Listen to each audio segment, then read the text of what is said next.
नमस्कार दोस्तों, तो स्वागत है आपका फिर से मेरे एक नए वीडियो में।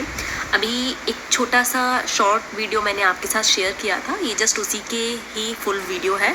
तो चलिए देखते हैं पूरी वीडियो और बताइएगा आपको जैसे भी लगे मेरी वीडियो कमेंट बॉक्स में शेयर करिएगा प्लीज़। तो चलिए स्टार्ट करते हैं। मैं कही है सबसे बड़ा रुपया, जाकी जेब में पैसा है वही दुनिया पूछे, वही अपना रिश्तेदार माने, वही हर चीज़ में पहले पूछे और वही ते आगे तक निभावे। और जाके पास पैसा ना है ना, बात नू मान लो रिश्तेदारी ख़त्म। तू कौन है मैं तो ना जानू, मैं तो देखो ही ना हो तो लास्ट कब देखो भाई, तू है कौन मैं तो जानू ही ना हो, तो तेरे कभी रिश्तेदारी ही क्या ना ही मेरी यो भी ना याद रहे भाई आदमी ने। आजकल लोग इतने मक्कार होते जा रहे हैं कि जब आप राजी खुशी हो, शादी के बाद तो खासकर ये चीज़ होती है कि जब आप राजी खुशी हो, अपने घर परिवार में अच्छे से रह रहे हो, तो ना अदर लोग भी ये पूछेंगे कि भाई हाँ भाई ठीक है, तू सब बढ़िया चल रहा है। और जो तुम नहीं हो कह दी कि ना भाई मैं तो दुखी हूँ और ये है और वो है और फलाना ठिकाना, मजाल जो अगले बार तुम्हारे पास फ़ोन आ जाओ उनका, मजाल जो तुमसे ये कह जाए कि चल ठीक है हम तेरे से बात भी कर लें, मजाल जो सिंपैथी भी दिखा जाए, हेल्प करना या चीज़ों को समझना सुनना तो दूर की बात है। फिर वही लोग जो आपको आपके अच्छे टाइम पे अच्छा मान रहे थे और जब कभी भी कुछ भी अच्छा होता था आपको बुलाते थे, तो उस लिस्ट में से मान लो आपका नाम कट गया, जिस लिस्ट में रिश्तेदारों का नाम लिखा जाता था कहीं कभी भी बुलाने के लिए घर में। तो कहने का मतलब यही है कि जब तक आपका टाइम अच्छा है, जब तक आपके पास पैसा है, तब तक आपकी सत्ता है, तब तक आपकी चलेगी और तब तक लोग आपसे रिश्तेदारी नातेदारी आपको लोग मानते हैं, पूछते हैं।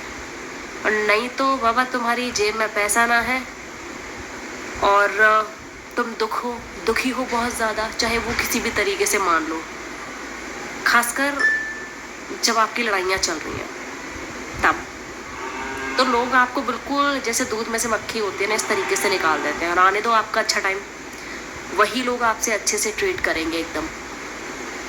अब तेरी तो औरत भी भाई ऐसी हो, मैं कसम से, खासकर शादी के बाद बता रही हूँ मैं, शादी के बाद ये चीज़ें होती हैं कि अगर कोई नंद अगर अपने घर जा रही है, ठीक है, माँ बाप जिंदा है ना, तब तक आप कितने ही चले जाओ मायके, मम्मी पापा के जाने के बाद आपकी कोई भी इज्जत नहीं है, ठीक है, पहली बात। और भले ही मम्मी पापा जिंदा है, ठीक है, इन केस वो अभी जब आप गए हो उस टाइम मम्मी घर पे नहीं है या फिर पापा घर पे नहीं है, तो भाभी के ना मुंह देखने लायक होते हैं, गुब्बारे जैसा तो मुंह बना रहे हैं उनका, राम राम भी ना ली जावे उन औरतों पे।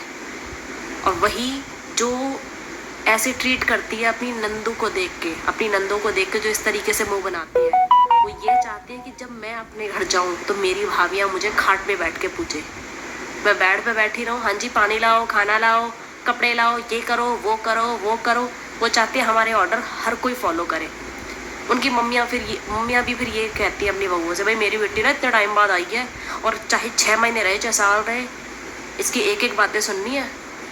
मम्मियों का भी ये डायलॉग होता है, लेकिन वो मम्मी कभी ये नहीं कहती कि बेटा तू भी कहीं की बहू है, जब तू अपने घर जाए, ससुराल जाए, फिर तेरी नंद अगर तेरे घर आती हैं तो एटलीस्ट पानी की तो पूछ लिया करो। मतलब वो ये नहीं समझाती कि बेटा तू भी किसी की बहू है, तू भी अपनी नंदों से पानी की पूछ लिया कर।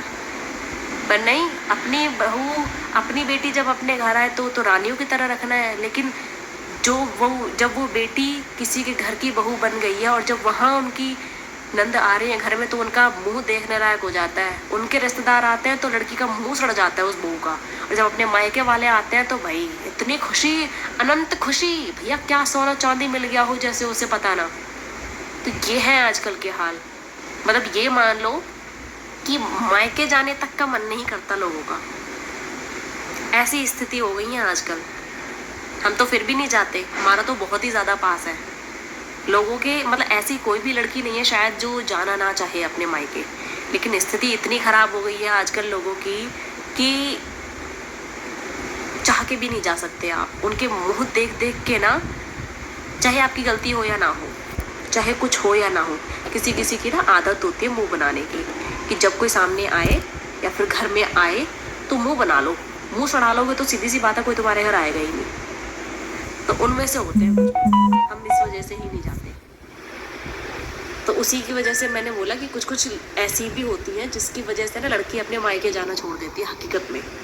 उनमें से बतेरी हैं। मैं ये नहीं कह रही कि सबकी भाभियाँ या फिर सबकी नंद ऐसी होंगी, लेकिन सबकी नहीं कह रही। सबको एक तराजू में रख के कभी नहीं तौल सकते हम, नहीं किसी के मम्मी पापा, सबके मम्मी पापा के लिए हम बोल सकते हैं उनके मम्मी पापा ऐसे हैं। किसी के मम्मी पापा भी ऐसे होते हैं जो कि अपने बच्चों के साथ बहुत ज़्यादा भेदभाव करते हैं, दो बच्चों में बहुत ज़्यादा भेदभाव कर जाते हैं। तो हम उनके पेरेंट्स और अदर पेरेंट्स की कंपेयर नहीं कर सकते, कभी नहीं। तो मैं उसी की तरह मैं इस लाइन को भी बोल रही हूँ कि मैं ये नहीं कह रही कि सबकी भाभियाँ एक जैसी होती हैं, बिल्कुल भी नहीं होती। अलग अलग होते हैं सारे लोग।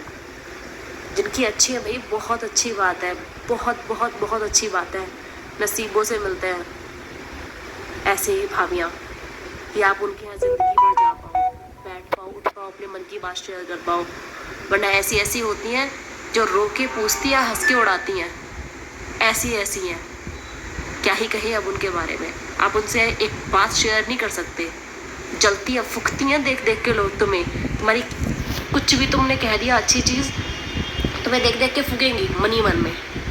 और अगर तुमने ये कह दिया कि लड़ाइयाँ हैं हमारे घर में, हम परेशान हैं, हम ये हैं, हम वो हैं, भैया मुंह मोड़ लेंगे तुमसे, मुंह मोड़ लेंगी। मैं तो इसलिए सबसे यही कह रही हूँ भाई, अपनी खुशी की बातें, अपनी अच्छी बातें बताओ अपनी, खासकर भाभियों को।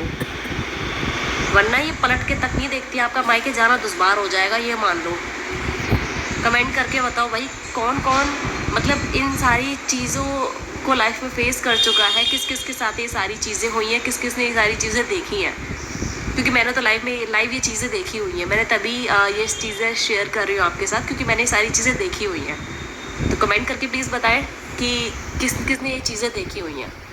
Thank you for watching.